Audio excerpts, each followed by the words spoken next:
Hai ba là tất cả tiền lãi đầy đủ. Hai ba nó đừng biết ba, đừng biết ba đừng bóp cổ ba. Hai ba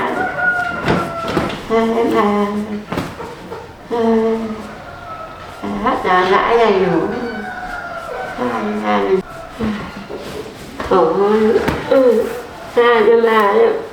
ôi bà hát có tiền là lãi đầy đủ, bà hát có tiền.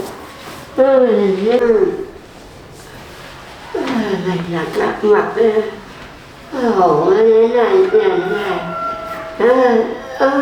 này phải đi ngay không hổ thế nó tiền đến nơi này đi ngay không.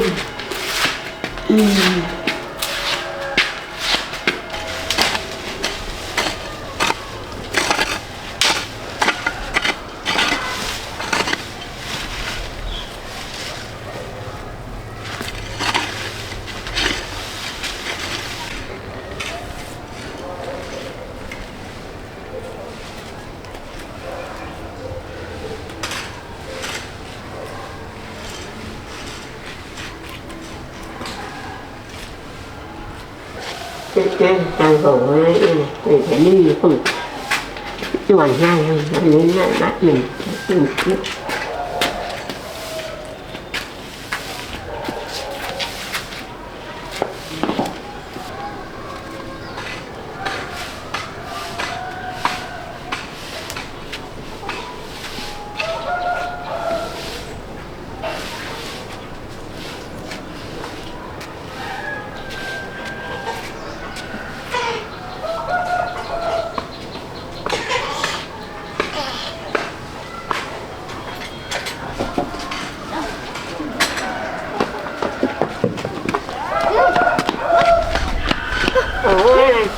xin mày thôi, xin mày thôi, xin con nè. Ôi nè, xin mày trả lãi này à.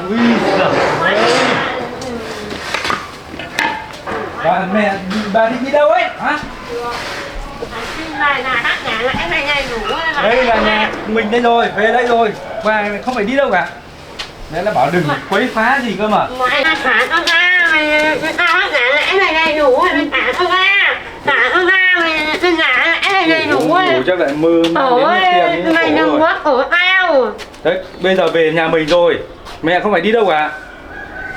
Lúc bảo thì không nghe, ham hố tiền đầu tư tài chính. Bây giờ nó thế này thì bây giờ ai gánh vác cho mẹ? Khổ rồi. Thôi mẹ ngồi đây đi để vợ con đun nước sang tắm gội cho nó tỉnh người. Đầu óc lúc nào u mê. Vậy vừa mẹ đẩy em ngã có việc gì không? Là hổ là khi con là hát tắm lại, con là nói là hát tắm lại đầy đủ, con đừng giết bà, đừng bóp cổ bà, đừng giết bà. Thôi được rồi, mẹ cứ ở đây, không phải lo lắng suy nghĩ gì cả. Con đây là hổ gì, nghỉ ở đây để con mấy vợ con pha nước rồi tắm rửa cho tỉnh người đã. Thế khổ mà. Đây. Này, biết này. Đừng hổ nó bắt mình đến đây. Mình không nắm lại được cái này, biết. Này, biết là không sống nổi này. Này. Em đun nước sủi chưa? Sủi rồi. Em này đun nước lá xả với lá bòng, bù kết à em? Bà xem bà chỉ thích gội lá bòng với bù kết. Thế để anh dẫn mẹ ra nhé. Đây, đây ra đây gội đầu tắm rửa cho nó tỉnh táo. Bảo u mê. Đã đun nước rồi, tắm rửa cho sạch sẽ. Mà con vào ngồi đâu mà không tắm rửa đâu, ngồi đâu mà con ấy. Tắm gội cho nó sạch sẽ rồi đầu óc mới tỉnh táo. Là con là không ngồi đâu, mà không ngồi đâu. Không ngồi đây, ngồi đây. Nói ít thôi. Khổ lắm. Ôi giời ơi, không ngồi đâu. Không ngồi đâu. Đấy, thấy mùi thơm thân quen chưa? Đúng lá xả bù kết đấy. Nóng cái này thơm thế mà chỉ cho ấm thôi. Ôi trời ơi, ấm là tuột tóc tuột đầu. Thôi mẹ để im để vợ con gội cho sạch sẽ. Không gội đâu, không gội đâu, không gội đâu, không gội đâu, không gội đâu, không gội đâu, không gội đâu, không gội đâu. Để anh giữ cho, anh giữ cho mẹ. Xin mai nó không gội đâu, không gội đâu, không gội đâu. Mẹ nói ít thôi, đừng làm khổ chúng con nữa. Không gội đâu. Chắc mấy ngày rồi. Phải dội nước vào cho mượt mới chảy được. Không gội đâu, không gội đâu, không gội đâu, không mẹ gội đâu. để im để nhà con gội đầu cho. Nóng quá, không gội đâu. Nước ấm rồi. Không gội đâu, nóng quá là không gội đâu, không gội đâu. Không gội đâu, làm khô là tao, không gội đâu. Gội đầu cho sạch sẽ đi. Đấy, chỉ có vợ chồng con mới thương mẹ mới mang mẹ về nuôi nấng thế này đấy. Nhưng người khác người ta bỏ rơi mẹ lâu rồi. Làm sao được như thế này nữa. Không gội đâu, không gội đâu. Chúng mày lừa tao thì giết tao đây à, một ông im chân tao thôi, mà chúng mày định giết tao à. Chúng mày giết tao, lừa tao á, bỏ tao ra, mất hết tao rồi. Mất hết tao rồi, lừa tao thì bóp mẹ cổ có tao. ngồi im không? Bóp cổ tao ở đây. Ai bóp cổ mẹ? Giết tao. Mẹ ngồi im gì, ai giữ mẹ làm gì? Cứ cựa mới nói lung toa lung tung. Giết tao à. Rồi, không lạnh rồi, không gội nữa đâu. Đây gần xong rồi, Không gội nữa đâu, lạnh lắm, Gần xong rồi, thôi gần xong rồi, con mẹ vào trong phòng vệ sinh kia tắm rửa đi. Con đưa về tắm rửa thay quần áo sạch sẽ. Gần xong rồi. Thôi được rồi, chịu đựng thêm một tí nữa thôi. Em ơi, đấy xong rồi cho mẹ vào trong kia tắm rửa thay quần áo cho trong đấy nó kín gió, nó đỡ lạnh.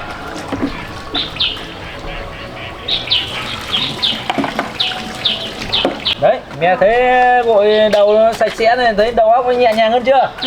Mày cho này giết tao à, mày cho mày gội đầu ướt hết tao rồi. Gội đầu chả phải ướt. Ướt hết tao rồi, là mày cho để nhìn tao đây à. Thôi được rồi, xong rồi vào trong kia tắm rửa rồi thay quần áo nhé. Rồi nhá, luôn rồi. Để anh đi chuẩn bị quần áo.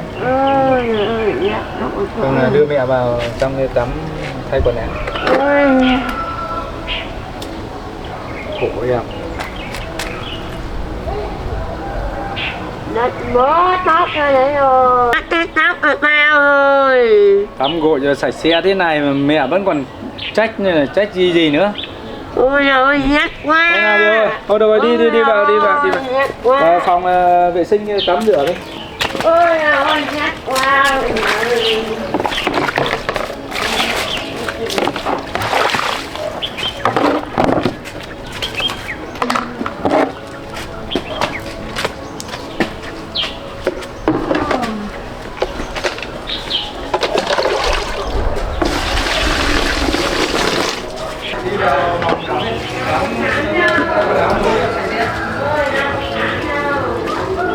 Tắm đi thì nó mới sạch sẽ, thì con người nó mới sảng khoái, tỉnh táo được.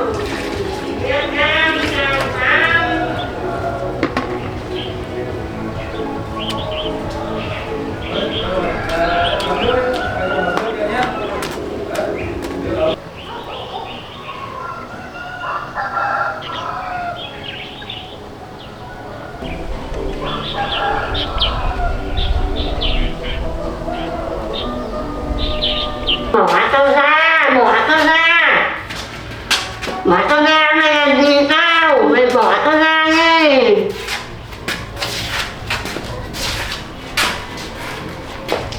Bỏ tao ra. Mày giết tao ở trong này à? Mày bỏ tao ra đây. Rửa cho mẹ xong rồi á.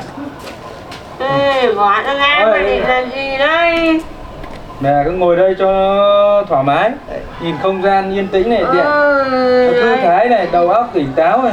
Lừa tao thì giết tao à, nó đang đau quá tao lừa. Mẹ bây giờ thì còn cái gì nữa mà lừa. Nhà không tiền không nhà, lang thang này, khắp nơi này. Nhà nó con ngồi đây nào. Đây, ngồi đây nghỉ ngơi thư thái đi, cho đầu óc nó tỉnh táo. Còn cái thằng hổ đây là út đi, mày ra đi, mày đừng có đến làm tao, mày ra đi, tao chơi mày đâu. Đây là Mẹ đừng có mà phá phách nhá, rồi đập vỡ đồ đạc đi. Mẹ mà như thế là con rốt mẹ vào trong cái phòng đấy. Đấy, trong đấy là phòng khép kín đấy. Cả nhà vệ sinh, cả phòng ngủ ở trong đấy. Chúng mày nói nhau, chúng mày lừa, mày giết tao rồi. Út đi đây, út đi đấy. Con dâu tiền của mẹ đây, con của mẹ đây, mẹ nhá. Đây là con vợ con dâu của mẹ đấy. Tên là Hồng, chứ Tuyền đấy. Tuyền nó mới làm mẹ lên nông nỗi này đấy. Cái Tuyền đấy, cái Tuyền nó luôn nó tốt cho tao đấy. Đấy, mẹ lúc nào Tuyền nó làm mẹ lên nông nỗi này ấy. Đây là vợ con, tên là Hồng, con dâu của mẹ. Còn con là Thảo, con trai của mẹ. Cái Hồng á, cái Hồng nó là con ma quái đấy. Suốt ngày nó đánh đập tao, nó đuổi tao rồi nó đánh tao rồi nó không cho tao ăn uống. Nó không cho tao đi chơi, con ấy nó ghê lắm. Hồng nào, con ma quái Hồng nào. Nó là nó suốt ngày nó không cho tao đi chơi, nó nói tao, nó đánh tao. Còn mẹ đánh mẹ không đối xử tốt với vợ con đi coi. Vợ con lúc nào chả đối xử tốt với mẹ. Tốt thì mẹ là lúc tốt. nào gây rắc rối rồi. Tốt Mẹ như thế này thì Đợt này thì chắc còn không lâu lắm mới tỉnh lại được. Vẫn còn u mê lắm. Này, lúc nào Tuyền này. Con Hồng nó không tốt đâu, nó không tốt với Tuyền đâu. Con Tuyền nó tốt với Tuyền. Mà con mai con lấy bé cho mẹ đi máy bay nhá. Mẹ đi máy bay sang Mỹ, mẹ con lấy bé chưa? Ê, mai mẹ con mình đi sang Mỹ nhá. Đi đâu? Đi đâu làm gì? Đừng có ra ngoài cái mà quay phá hàng xóm này. Rồi công an lại bắt rốt mẹ vào lần nữa đấy. Con không xin cho mẹ nữa đâu. Nghe lời vợ chồng con ở nhà này. Làm mẹ đi làm đi. Thôi em ở nhà trông mẹ nhé. Anh đến giờ chuẩn bị đi làm. Đi làm anh lên cơ quan này. Đây sáng nhờ anh Thái làm giúp rồi. Giờ mình lên sớm tí xem công việc thế nào. Thôi em cứ để mẹ ngồi ngoài cửa ấy, cho đầu tóc nó khô đi. Em cứ ở nhà để ý đến mẹ ấy. Còn nếu mà không quậy phá làm gì thì nhắn tin cho anh nhé. Rồi anh thấy tin nhắn anh sẽ về ngay. Rồi anh phải lên cơ quan này. Mẹ phải ở nhà nhá, ngồi im ở đây. Đi đâu thì phải bảo vợ con nhá. Đừng có đi lung tung ấy. Rồi công an bắt lại nhốt vào đấy. Rồi, anh vào lấy cặp đi nào.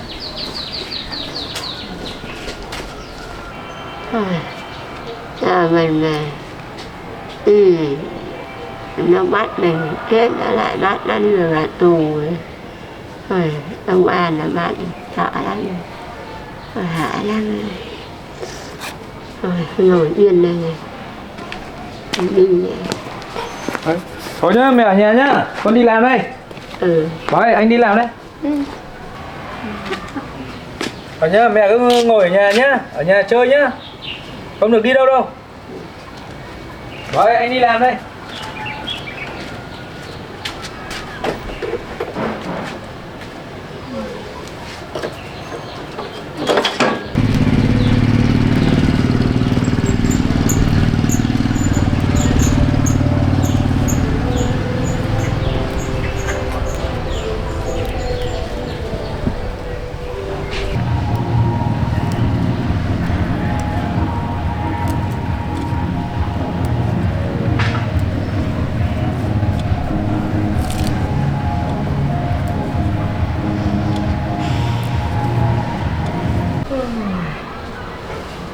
thằng hổ này ác thế.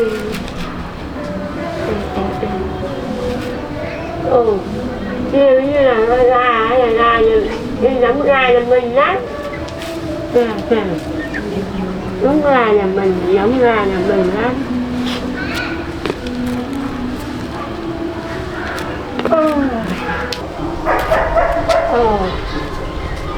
Giống ra là mình nó giống lần lại đem gà hay đây lên nuôi. Đúng gà, đây đúng gà nhà mình rồi. Sao lại mà lần lại đem gà nó nuôi gà là mình 100% rồi. Đúng rồi, không sai đâu rồi.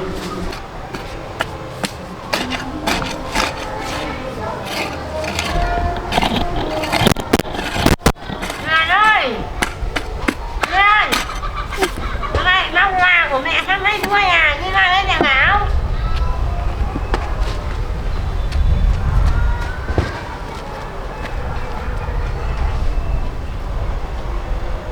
Sao con lại mắc vào, mẹ sang đây nuôi à? Ra đến nhà của mẹ rồi, đây mắc vào của mẹ sang đây nuôi rồi.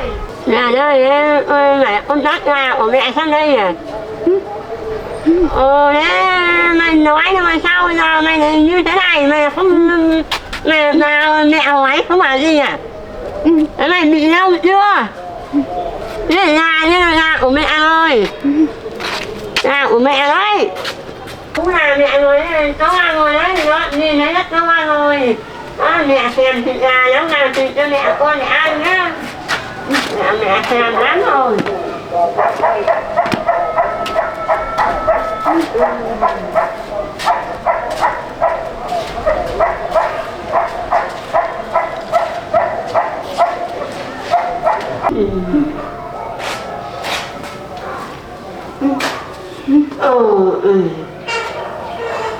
Sao lần là nó lại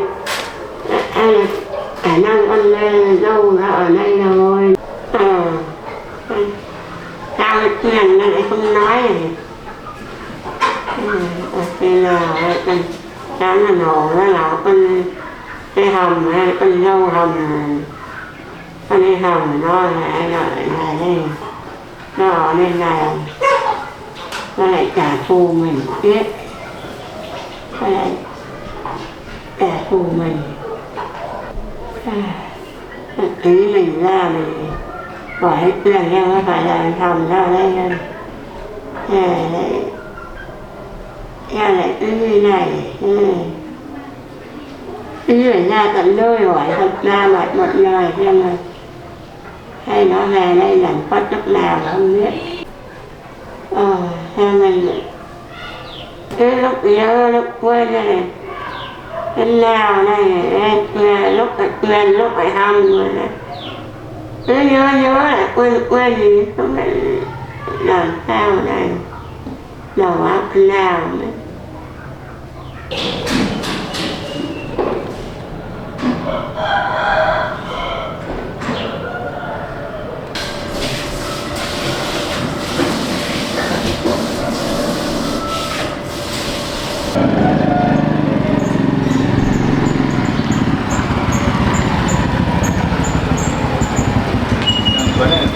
Tuấn này có nhà.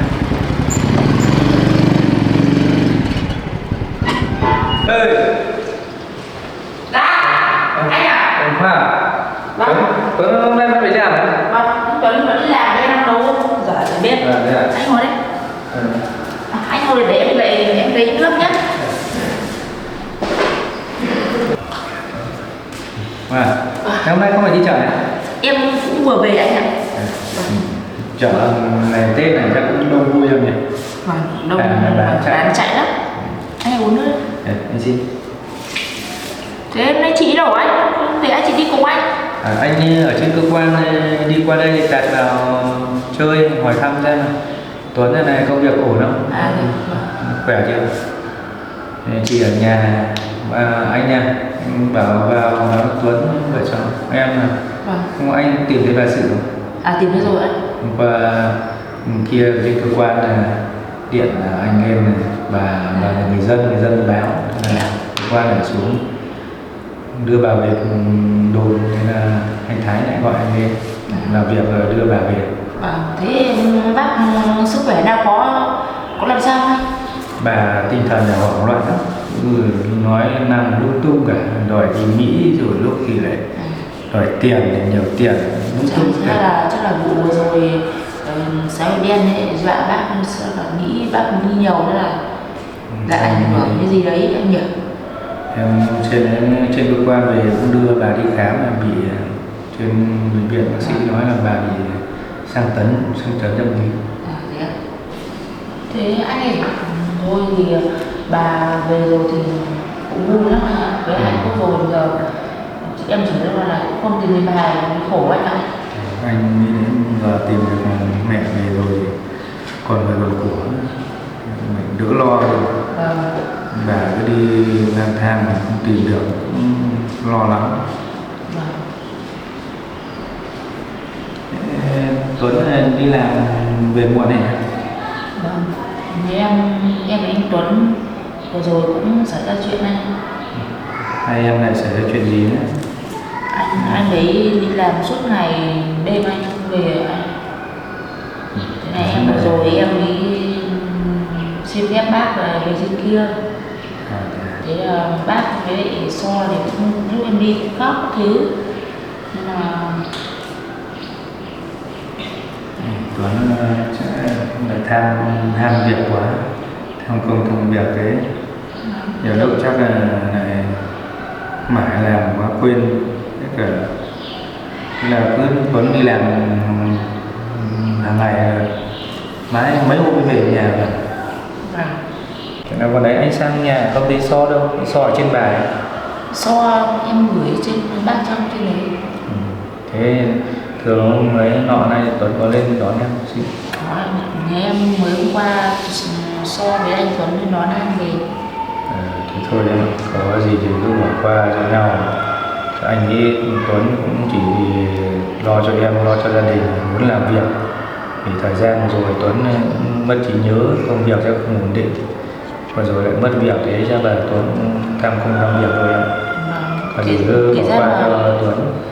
Vâng, em công việc em nói rồi, nhưng chỉ sợ là anh ấy lại không còn yêu em nữa thì anh ấy lạnh lùng thứ với em như thế anh ạ. Nhưng mà anh nghĩ Tuấn sẽ không có người khác đâu, vì Tuấn cũng yêu em cũng như anh yêu chị Hồng. Mỗi người đã chọn một người để ở bên mình thì sẽ không bao giờ rời xa, em cứ yên tâm. Anh nghĩ Tuấn là người tốt.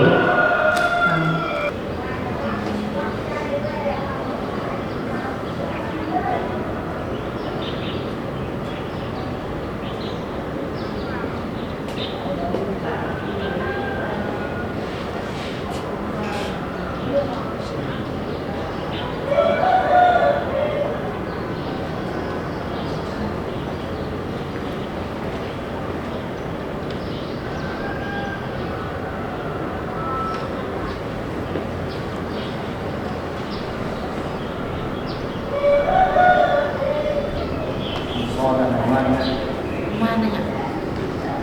Bây giờ ở đây quen rồi ấy, nên anh nhìn thấy đây đẹp lắm. Đấy, cậu Nhìn đáng yêu chứ.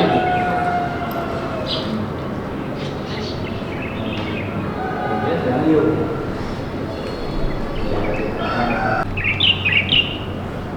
Bây giờ này nhìn em nhà thì em sẽ không khỏe. Sinh gì đâu anh. Em thì cũng bình thường thôi. Công việc của nhà sinh luôn thì họ anh vất vả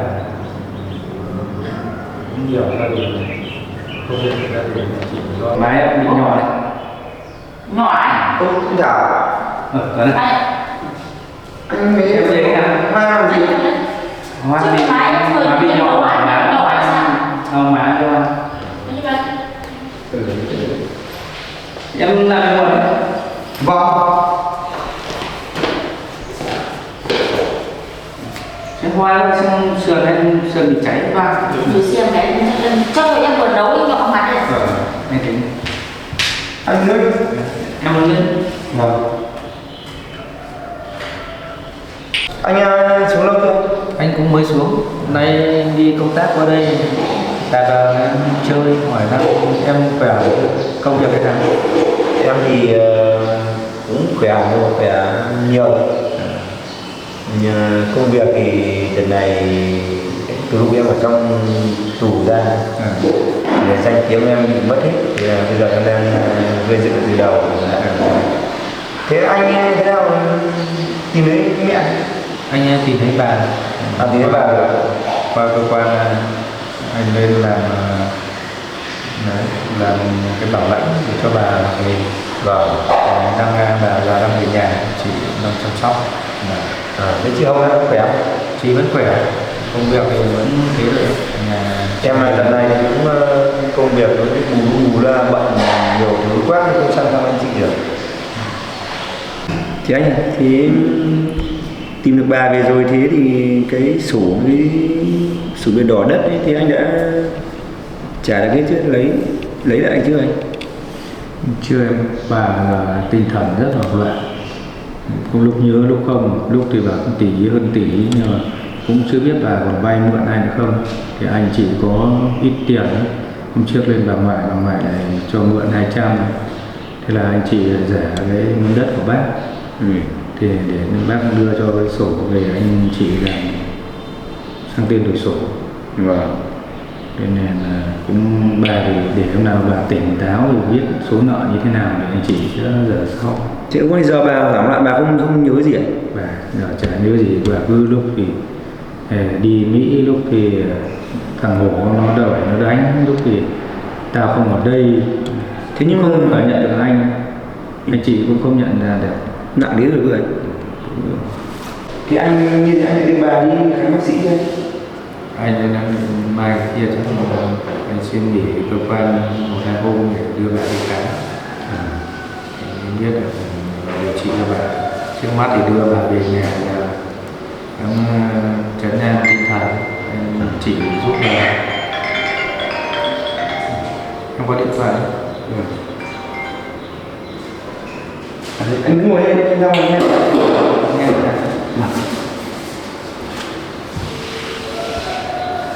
Alo.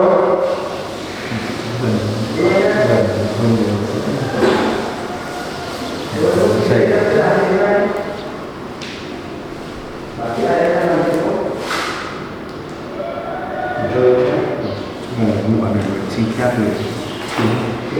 Tôi đã đang nghe điện thoại xuống bảo cô ơi. Cửa nhôm ấy. Khoan. Cửa nhôm này khác. Khoan. Đang nấu gì? Khoan, đang nấu gì á? Anh ạ, em đang nấu cái sườn nướng anh ạ. Nhưng kéo tay đấy, ngon đấy. Nó cũng gần chín rồi. Anh ở đây tí ăn cơm với em nhé. Thôi cũng muộn rồi, chắc anh về. Không ở đây ăn cơm cùng bọn em. Thôi anh chắc về, chị cũng đang chờ. Cũng gần chín rồi. Thôi không ạ, anh cũng chỉ viết một tuyên em với Tuấn này vượt qua anh nhiều khó khăn này, mình cố gắng này. Hai người sẽ sớm hạnh phúc hơn. Những cái lỗi lầm nào thì mình cứ bỏ qua cho nhau. Thôi, giờ cũng muộn rồi, anh xin phép anh về. Tuấn đang nghe điện thoại thì anh không tiện. Công việc của cậu ấy giờ với hoàn thiện thế thôi. Tuấn công việc rất là nhiều. Bây lúc sức khỏe cho cả thứ với nhau. Anh xin phép rồi, anh xin phép anh về nhé. Anh ở đây cơm với em. Thôi cũng muộn rồi, anh xin phép anh về trước. Nhà chị cũng đang mong. Thế không anh ở đây cơm với em? Thôi, anh cũng muộn rồi, anh cũng phải về vì công việc chiều anh phải làm. Vâng, để anh về nhé. Để anh xin phép hai vợ chồng. Em nấu gì? Em nấu sắp là xong. Món sườn anh thích ăn này.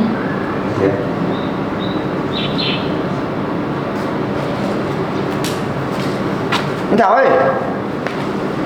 Anh Thảo ơi! Thôi, anh muộn rồi, anh xin phép về. Công việc ở nhà chiều mình cũng làm.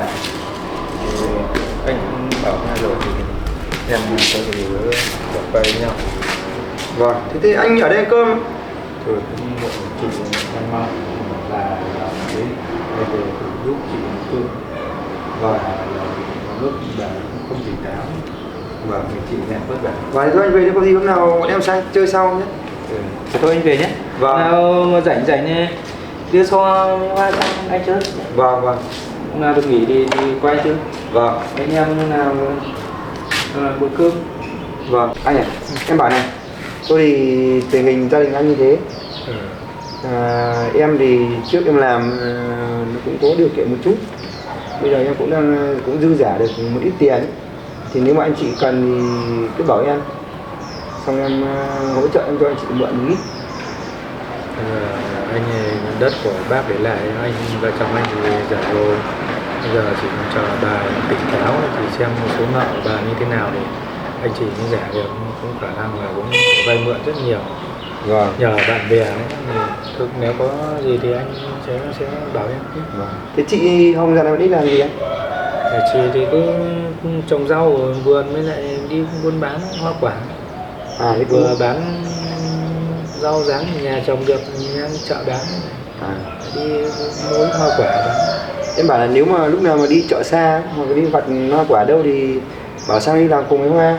Hoa có phương tiện này thì hai chị em đi lại nên đỡ vất vả. Chị thì cũng muốn buôn bán lắm, muốn đi chợ thu hoạch buôn bán ấy, nhưng mà phương tiện không có. Thì lúc nào nếu mà ấy xong chị bảo chị sang đây đi cùng với Hoa. Hoa đi. Em hỏi để anh bảo chị nhé. Vâng, em hỏi cái thế cái vụ mà em bị vu oan đấy như thế nào đấy? Vụ của ma túy và xe em. Đấy thì trước mắt là em cũng đang được vô tội rồi, còn hai kẻ mà hãm hại em hôm trước ấy. Vâng. Xem cái cam của em đấy thì hiện nay là đang điều tra, nhưng mà khả năng là vượt biên sang nước ngoài. Em Cam đang, là phải Trung Quốc. em đang nghi ngờ cái ông James mà đối tác nhân viên cũ ngày xưa ấy, đang ý định hãm hại em để cướp chức của em.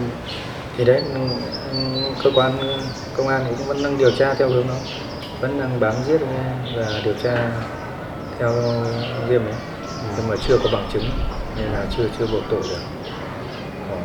Giờ hai cái kẻ gây ra em để vượt biên đang không còn khả năng vượt biên sang nước ngoài, nên là không thấy tung tích gì cả. Thưa anh ở đây ăn cơm. Thôi em nghỉ đi, anh xin phép về. Vâng. Cái khác anh này sang, thời gian nó rảnh rỗi anh ở lại đấy. Vâng, thế anh về sớm. Vừa mới đón bà về nữa thì bà quậy phá, sợ chị ở nhà vất vả. Vâng. Về đây. Vâng, anh về nhé. Nào rảnh hai vợ chồng đưa so sang đây chơi nhé. Vâng vâng. Bởi khi ở nhà thỉnh thoảng chợ bún. Vâng vâng. Thế anh về gọi anh đến cho em đi cần, lúc mà đi cần nữa anh sang đây đi cùng anh. Ok nhá. Về đây.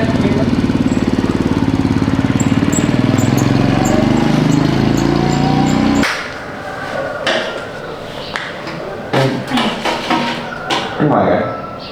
Có chuyện gì anh? Thế em Thảo làm gì mà buồn từ đấy là thân mật ấy? Có gì đâu anh đấy chị cũng chỉ hỏi thăm em thôi. Hỏi đi lên ăn đi chị nào. Anh nhìn thấy ai làm được? Có cái gì đâu. Đi.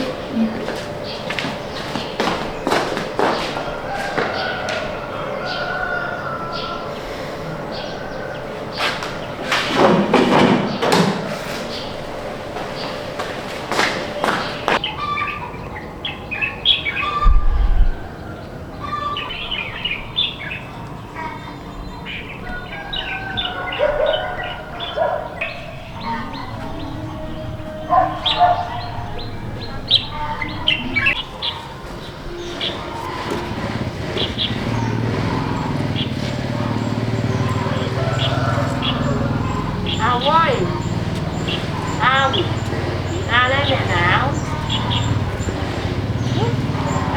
Ra lấy mẹ nào? Mày đã lấy vé, con đã lấy vé, mày cho mẹ chưa, đi Mỹ chưa? Ông ơi, hết tiền rồi, mày lấy mà vé máy bay cho mẹ chưa, mấy vé đi Mỹ chưa? Sao mẹ lại ra ngoài này? Tôi hỏi trong nhà ra đây gì? Ra tao bảo cái tiền nó lấy vé cho ta đi Mỹ mà.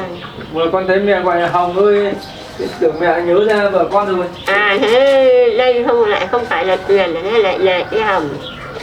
Đây là Hồng vợ con. Mẹ nhớ quên. Thôi đi vào trong nhà, đi vào trong nhà. Nghĩ là cái tiền thế này lại là cái Hồng. Thế em Hồng, em Hồng là vợ anh Thảo, vợ thằng Hữu đấy. Hồng là vợ Thảo, Thảo là con của mẹ. Thế ra bảo là thằng Hữu, vợ thằng Hữu đâu rồi, Hữu mày là thằng Hữu, có mày là thằng Thảo đâu. Con là Thảo chứ Hổ gì ở đây. Hổ nó lại chăm sóc mẹ như thế này.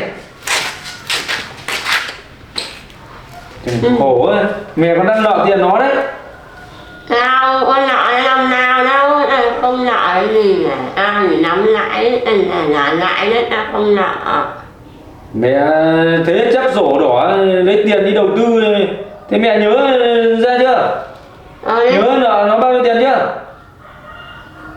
Hình như là 1 tỷ à, nhưng mà tao trả lãi đấy, sổ của ta đâu.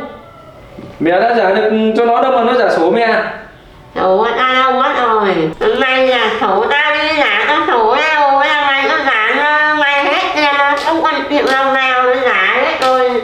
Trả sổ của tao đây. Mẹ mới trả nó được 1 tháng nhưng mẹ đã trả được gốc cho nó đâu mà nó trả sổ cho mẹ. Ta chẳng còn nợ đồng nào nó trả hết rồi, không còn nợ nam gì, trả các sổ đây, đừng mà tao nhá, trả tao đây. Trả tao. Bây giờ nó còn đang nợ chạy vậy, bà đã trả được ít nào đâu. Tao không nợ nữa rồi, tao trả hết rồi. Sao? Mẹ phải tỉnh táo để con biết là nợ bao nhiêu, để chúng con còn chạy vậy để con trả cho nó thì mới lấy được sổ về. Cho nó siết nợ thì mất trắng hết đấy. Nhà này giờ là nhà của chúng con rồi, chứ không phải nhà của mẹ đâu. Tao nợ 1 tỷ, tao trả hết rồi. Mẹ trả lúc nào mà trả? Tao trả sổ tao, đem sổ đây trả tao. Thế mẹ đã nhớ là mẹ nợ thằng Hổ bao tiền không? Tao nợ. Còn nợ chỗ nào nữa không? Tao nợ 1 tỷ của sổ đây, trả sổ, đem sổ trả tao trả hết rồi. Nhưng mà tao là 1 tỷ thì là tao trả bằng hết rồi, không còn đồng nào nữa. Rồi, chắc phải chỉ nhớ mỗi cái mốc 1 tỷ tầm Hổ ấy thôi. Chắc không nợ chỗ nào nữa. Thì trước cậu Tuấn cậu nói chuyện này, bà mai cắm cái sổ của tầng Hổ với 1 tỷ chắc đúng rồi. Chắc giờ chỉ nhớ mỗi thế thôi. Thế anh chị không trả cho sổ, còn đến lo là rồi đấy là mình. Này, sáng nay em đi làm trên cơ quan về tạt qua nhà Tuấn Hoa này, xem Tuấn nó khỏe chưa, xem so là có ngoan không. Gặp mỗi Hoa ở nhà, ngồi nói chuyện với Hoa tâm sự. Hai đứa đang trục chặt nhau. Hôm qua Tuấn lên xin lỗi Hoa, đón Hoa về nhà. Không biết là do tình cảm hay là vấn đề gì, anh cũng động viên Hoa bỏ qua cho Tuấn này, hai người cũng tình cảm thì cũng sâu nặng rồi, có gì thì bỏ qua cho nhau. Em trả sổ tao đây, không trả tao sổ, còn đến bao giờ trả tao sổ là tao tiền hết đây. Lúc anh ra về Tuấn tốt thật. Cậu ấy bảo là vợ chồng mình nếu mà gặp khó khăn thì cậu ấy sẽ giúp. Tiền này nếu mà xem bà là bao nhiêu mà anh chị không thu xếp được thì Tuấn cần thì Tuấn sẽ cho vay.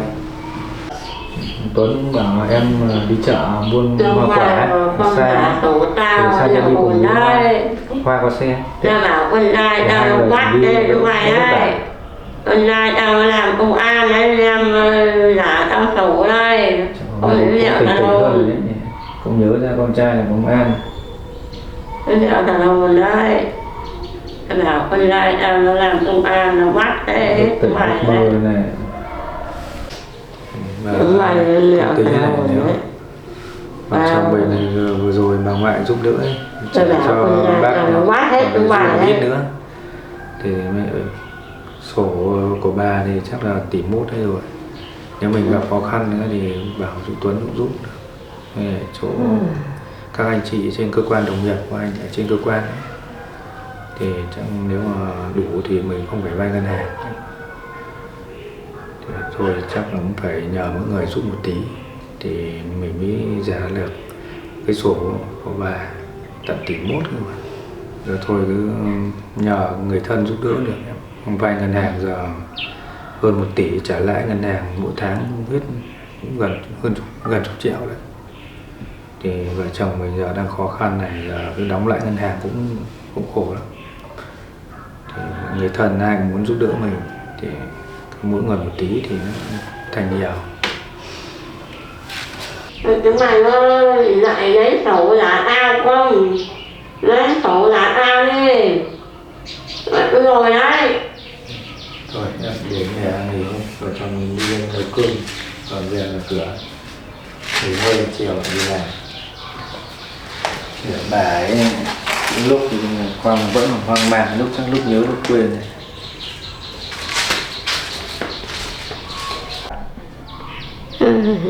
Một lần cắt rồi, không bán nhau đem sổ giá tao rồi. Tao bảo rồi, con tao nó mất hết chúng mày đấy. Rồi nó quan tắt. Con trai tao nói công an nói bắt chúng mày bỏ tù ấy. Bỏ tù chúng mày luôn.